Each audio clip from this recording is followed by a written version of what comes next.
नमस्कार, capital TV देख रहे हैं आप। मैं हूं आपके साथ पूजा। इस वक्त की सबसे बड़ी खबर आपको बता दें, देश के प्रधानमंत्री नरेंद्र मोदी को जान से मारने की धमकी मिली है। एनआईए को एक मेल मिला है, जिस मेल में पूरा खाका तैयार किया गया कि किस तरह से प्रधानमंत्री मोदी को मारने की प्लानिंग चल रही है। 20 किलो आरडीएक्स के साथ ये पूरा प्लान तैयार किया गया और कैपिटल टीवी के पास एनआईए की मेल की एक्सक्लूसिव रिपोर्ट भी है। और इसी खबर पे ताजा अपडेट के साथ, ताजा जानकारी के साथ न्यूज रूम से हमारे साथ बने हुए हैं कैपिटल टीवी के editor in chief doctor Manish Kumar. धमकी भरा मेल भी हमारे पास है, क्या कुछ पूरी अपडेट? देखिए, ये एक मेल मुंबई एनआईए ब्रांच को मिलता है, जिसमें ये दावा किया जाता है कि वो प्रधानमंत्री मोदी को मारना चाहता है और इसके लिए उसने 20 केजी आरडीएक्स उसके पास जो है ऑलरेडी है। साथ ही साथ वो ये भी दावा कर रहा है कि उसने 20 अलग अलग जगहों पे हमला करने की पूरी तैयारी कर ली है और कई सारे स्लीपर सेल जो है उसने इसके लिए तैयार कर रखे हैं। लेकिन इसके साथ ही वो ये भी कह रहा है कि इस मेल को करने के बाद हमने सुसाइड कर लिया है।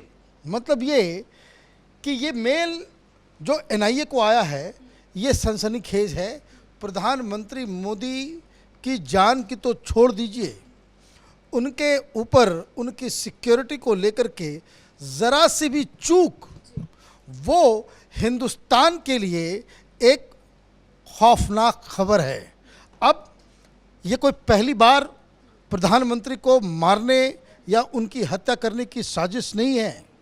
मैं आपको बता दूं, जब प्रधानमंत्री मोदी चुनाव लड़ रहे थे 2014 में, उस वक्त ही इसी तरीके के आरडीएक्स, इसी तरह के मल्टी सीरियल ब्लास्ट और उनको मारने की पूरी तैयारी, पूरी साजिश, और ये साजिश कामयाब भी हो गई थी। लोगों को याद रखना चाहिए कि पटना के गांधी मैदान में जब वो भाषण दे रहे थे तो उनकी रैली में 5 लाख लोग थे और गांधी मैदान के अंदर सीरियल ब्लास्ट हुआ था। और ये तो ऊपर वाले का आशीर्वाद आप समझ लीजिए।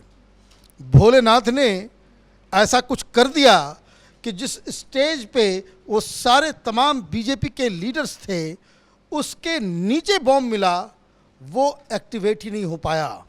वो जिंदा बम मिला था जिसे बाद में एनआईए ने उसे डिफ्यूज़ किया।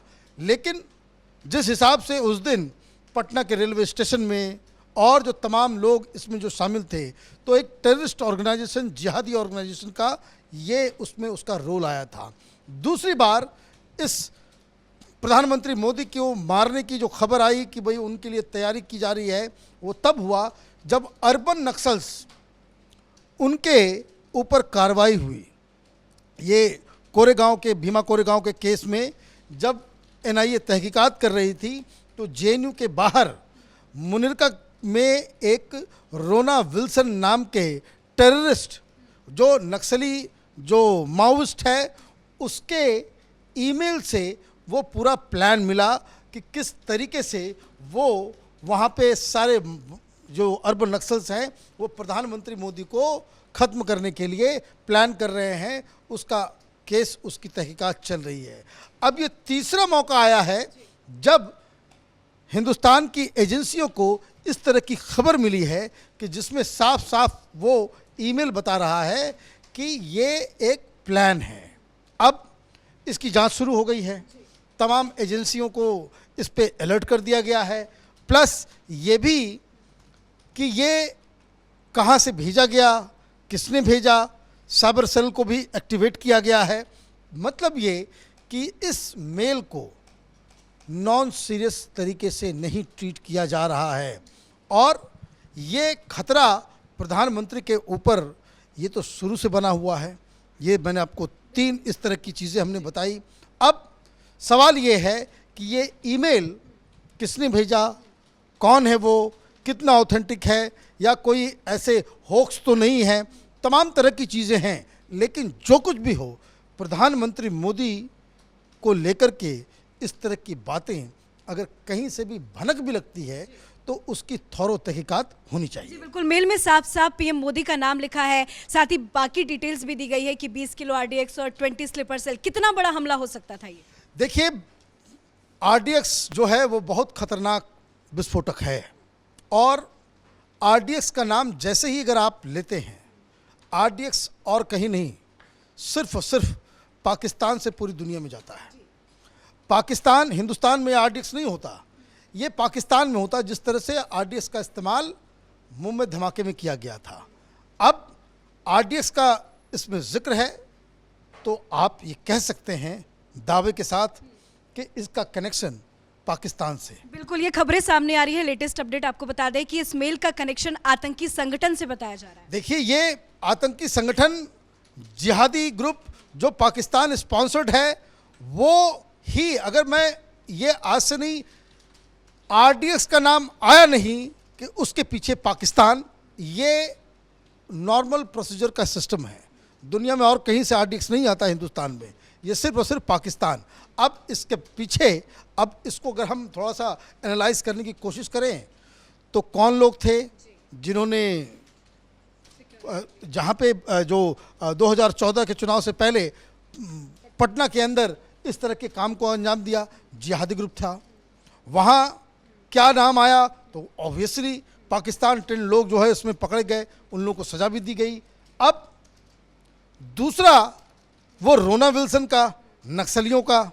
अब जिस हिसाब से आर्टिकल 370 हटाया गया, उसके बाद से ही ये जो जितनी भी जो हमारी हिंदुस्तान में जो एजेंसियां हैं, खुफिया एजेंसियां, सिक्योरिटी एजेंसियां जितनी भी हैं, उनका साफ साफ मानना है कि हिंदुस्तान में ये जो नक्सली हैं, जो चाइनीज़ एजेंडा को हिंदुस्तान में आगे बढ़ाते हैं, उनका पाकिस्तान की आईएसआई के साथ एक गठजोड़ है।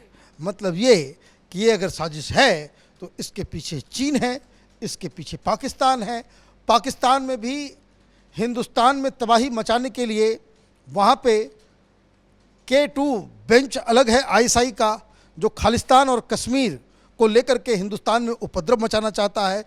खालिस्तानी एलिमेंट भी आ गया, नक्सली एलिमेंट भी आ गया, जिहादी एलिमेंट भी आ गया।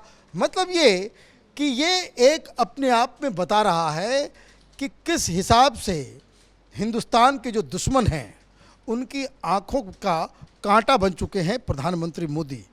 चुनाव से उनको हटाया नहीं जा सकता, उनको चुनाव में हराया नहीं जा सकता, और अगले 4-5 सालों में वो एक ऐसा पृष्ठभूमि बना करके जाएंगे कि भारतीय जनता पार्टी अगले 20 साल तक हिंदुस्तान में राज करेगी।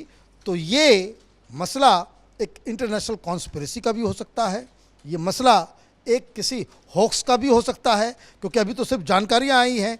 अब आगे इसमें जो फर्दर इन्वेस्टिगेशन होगा तो इस ईमेल, इसके पीछे कौन है, इसकी सच्चाई का पता चलेगा। बिल्कुल, जांच शुरू हो गई है। जांच में क्या कुछ खुलासे होते हैं वो हम अपने दर्शकों को बताएंगे, लेकिन एक आखिरी सवाल मेरा आपसे है। पीएम मोदी की पॉपुलैरिटी किसी से छिपी नहीं है, ग्लोबल लीडर 1 बन चुके हैं, तो जानबूझ के मोदी को टारगेट किया जा रहा है? देखिए, मोदी को टारगेट नहीं करेंगे तो जो हिंदुस्तान के जो दुश्मन हैं वो अब इस बात को समझ चुके हैं। जैसे चीन है, चीन अपनी पूरी हिस्ट्री में कभी भी ऐसा नहीं हुआ कि वो लाखों की संख्या में ट्रुप्स को किसी जगह पे वो आगे बढ़ा दे और बिना कुछ हासिल किए पीछे चला जाए।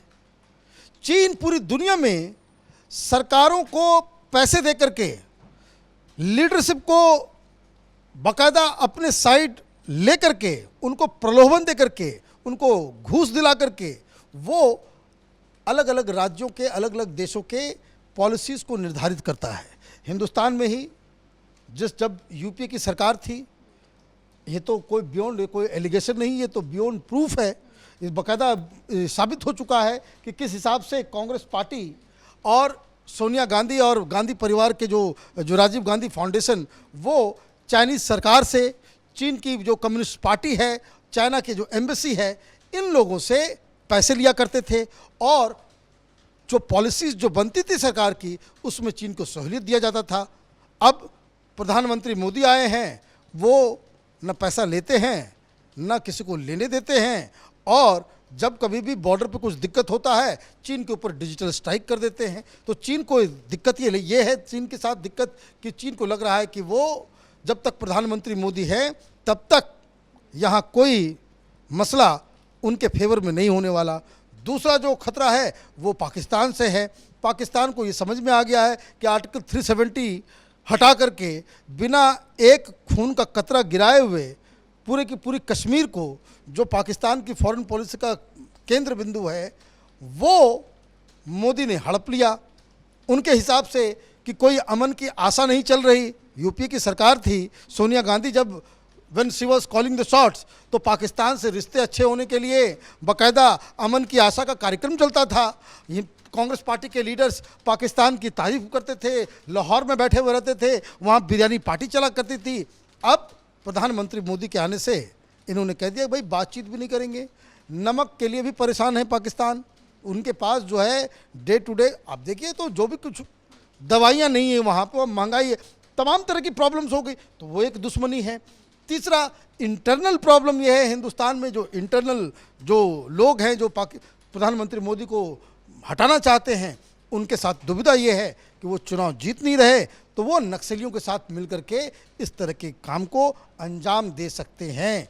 ये खबर झूठी निकले, ये हमारा मानना है, ये हम उम्मीद करते हैं, लेकिन फिर भी अगर इस तरह की चीज़ें कहीं से भी उसकी सुगबुगाहट भी होती है, it must be taken very seriously and thorough investigation must be done. बहुत बहुत शुक्रिया अपडेट के लिए। तो इस वक्त की बड़ी खबर आपको बता दें, पीएम मोदी को जान से मारने की धमकी मिली है। एनआईए को एक मेल रिसीव हुआ है, जिस मेल में साफ साफ पीएम मोदी का नाम लिखा है। साथ ही पूरी प्लानिंग भी बताई गई है कि किस तरह से मोदी पे हमले करने की पूरी प्लानिंग रची जा रही थी। हालांकि कौन है, किसने मेल किया है, इसके पीछे किसका साथ है, हाथ है, उसको लेकर अभी फिलहाल कोई डिटेल सामने नहीं आई है, लेकिन जांच एजेंसियां एक्टिवेट हो गई है, जांच पड़ताल की जा रही है। इस खबर पर कैपिटल टीवी की नजर बनी हुई है। देखते रहिए capital TV. Camera person Ashok के साथ मैं पूजा, कैपिटल टीवी।